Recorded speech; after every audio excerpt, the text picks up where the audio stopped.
वक्त की सुइयां अब ईरान के ताबूत में आखिरी कील ठोकने को बेताब है।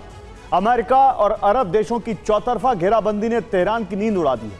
अगर ईरान को लगता है कि वो सुरंगों में बने खुफिया ठिकानों के जरिए बच जाएगा तो उसकी यह सबसे बड़ी भूल साबित हो सकती है, क्योंकि पेंटागन के विध्वंसक ब्लूप्रिंट में नॉन स्टॉप एयर स्ट्राइक का ऐसा तांडव हो सकता है जिसके बाद ईरान के पास सिर्फ एक ही रास्ता बचेगा, या तो घुटने टेको या तबाह हो जाओ। क्योंकि ट्रंप ने 27 साल पुराने उस फॉर्मूले को युद्ध में आजमाने का फैसला कर लिया है जिससे ईरान का बचना मुश्किल है।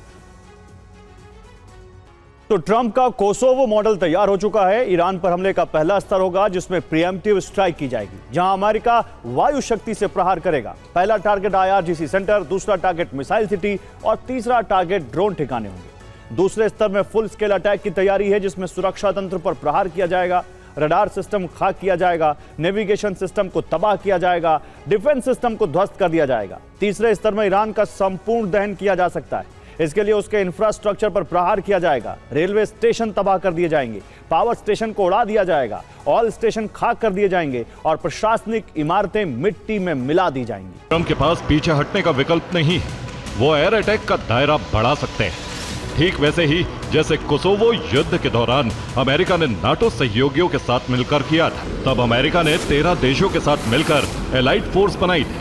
अब अमेरिका 50 देशों के साथ मिलकर एलाइड फोर्स बना सकता है जिसमें अरब के सहयोगी देश शामिल होंगे, जबकि नाटो देश पहले से ही साथ है। हालांकि इस एलाइड फोर्स को सऊदी अरब की अगुवाई में बनाया जा रहा है। हॉर्मुज में ईरान की नाकाबंदी से चक्रव्यूह तैयार किया है और इसके लिए द्वीपों पर खुफिया अड्डे बनाए गए। इन ठिकानों का सीधा कनेक्शन बंदर अब्बास पोर्ट से किया गया, जो समंदर के नीचे सुरंग से सीधे जुड़े हुए हैं।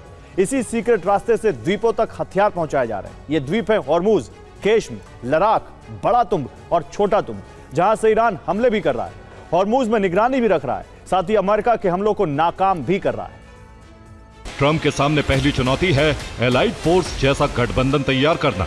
दूसरी चुनौती है ईरान के काउंटर अटैक को रोकना। तीसरी चुनौती है अरब देशों की सुरक्षा करना।